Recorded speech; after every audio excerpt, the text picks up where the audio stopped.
Tio! Tio Berto, Oh. saan ka punta? Alis na. Bakit? Ano ba dapat ang mga do's and don'ts bago ako bumiyahe ng motor? Umuulan. Tara, pag-usapan natin. Uy, may kape na agad. Ready na yung kape? Ay! Oh my God. Gusto mo ba yung kape? Oo, gusto ko yung kape. Sige, mamaya na ako alis. Kasi umuulan pa. Oo, mulan pa, Tio.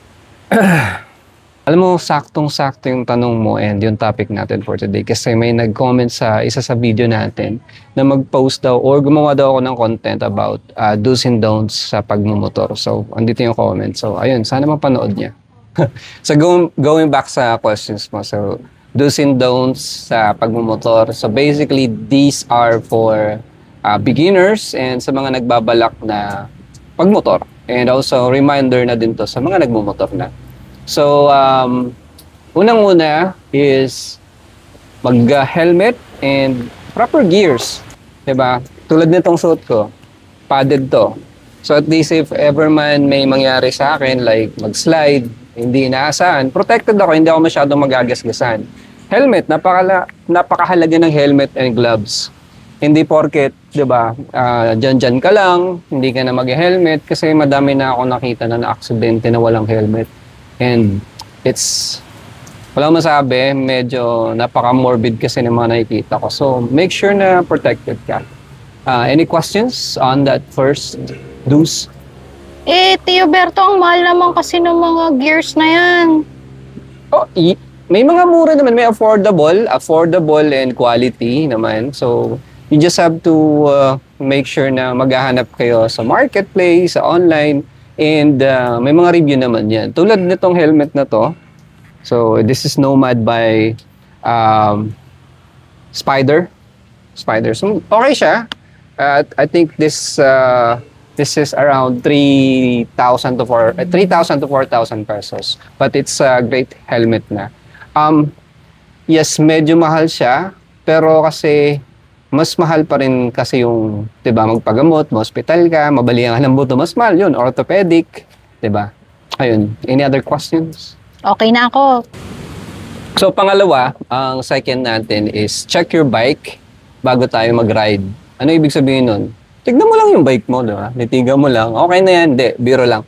So, check your bike, meaning to say, check your engine, kung nakapag-change oil ka na ba, ilan na ba yung tinakbo mo bago ka mag-PMS. Kasi kung mag-ride ka, mag-long ride ka, and hindi ka pa nakapag-PMS and due na ng PMS mo, then magdalawang isip ka kasi pwedeng mag-cause ng problema yan. I-check mo yung ilaw kung okay ba, signal light kung okay ba.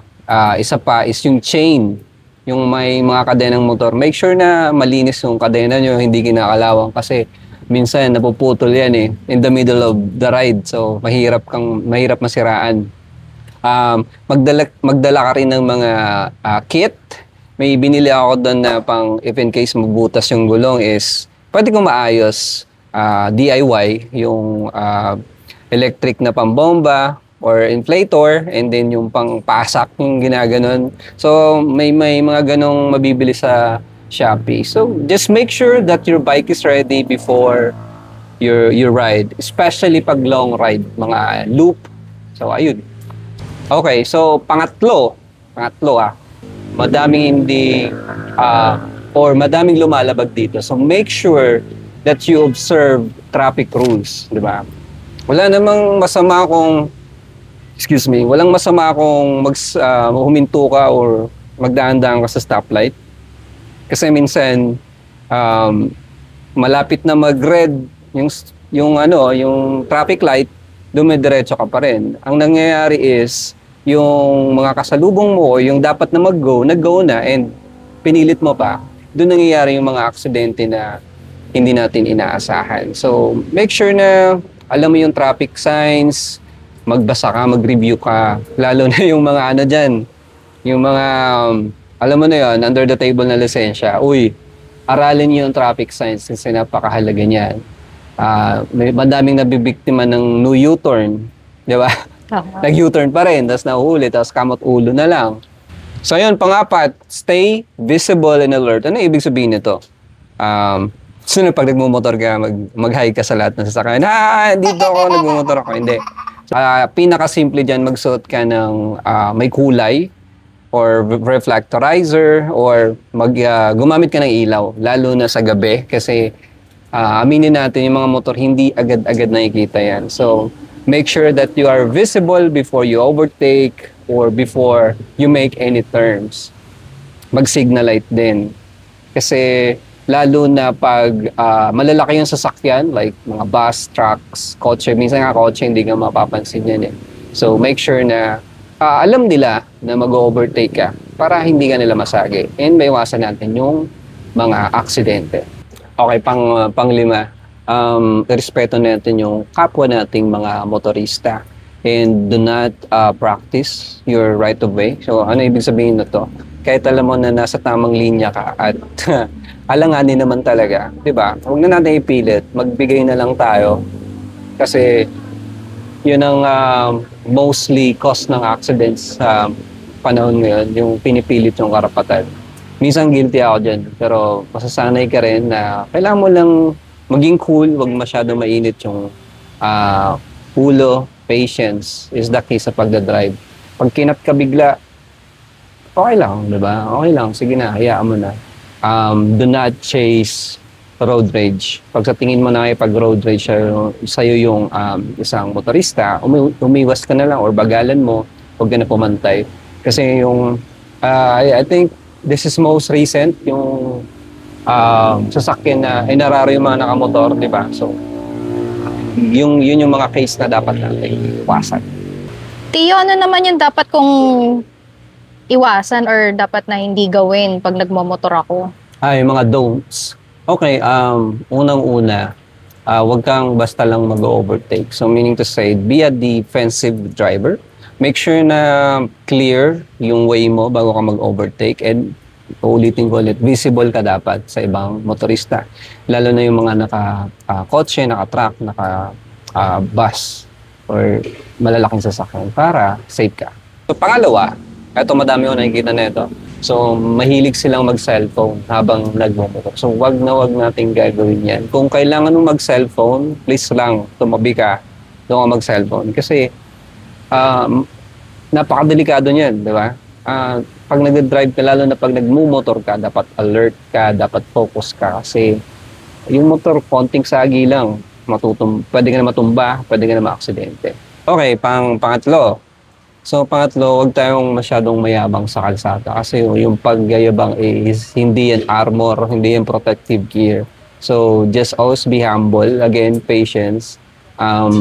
If medyo nagkamali ka, nakat mo yung isang motorista, may tayong pasensya para hindi na humaba yung usapan. Pang-apat, huwag tayong sumingit ng kung saan-saan. So, pinaka-simple din is counterflow. Huwag tayong mag-counterflow, lalo na pag masikip na yung daloy ng traffic kasi nadadama yung kabila eh. Instead na tuloy-tuloy sila, nangyayari is bumibigat din yung traffic doon sa kabila. For me, I think pwede naman just make sure na hindi tayo nakakabala sa iba.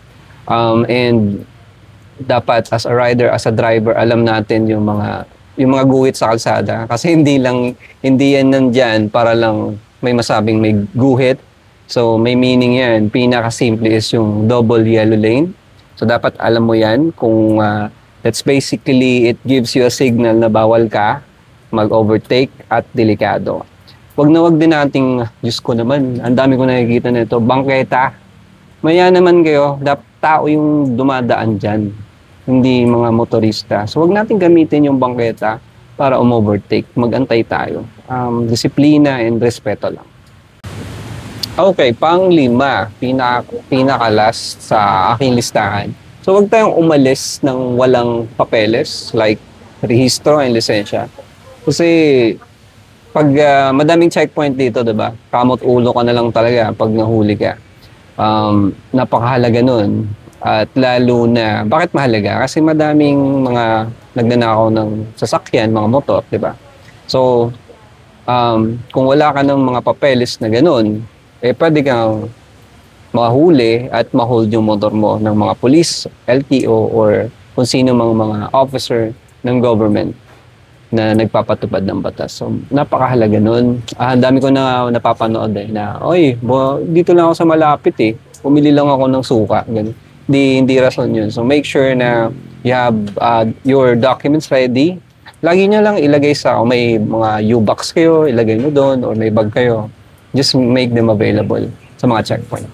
Okay, so just to summarize mga tito and tita, so ang tunay na rider or driver is may disiplina sa kalsada, may respeto sa ibang motorista. Hindi lang puro forma, hindi lang puro angas.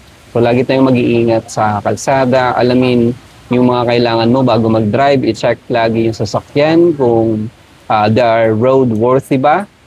Make sure na naka-gear up ka, nakasapatos, madami pa rin ako nakikita naka-shorts, naka-chinelas, hindi safe yun. So, ayun lang, ride safe. If may additional questions kayo, just comment below. Alright, so mga tito and tita, yun lang. Again, mag-iingat lagi sa pagmumotor, sa pag-drive, ride safe. PS, andito nga pala kami sa Dear Joe along Daang Hari. So, if ever maligaw kayo sa somewhere here sa Cavite, lalo na pag malapit kayo sa Daang Hari, pwede kayo tumambay dito, masarap yung kape, may mga food din sila, and okay yung ambience, maluwag siya. So yun lang, bye, see you down the road.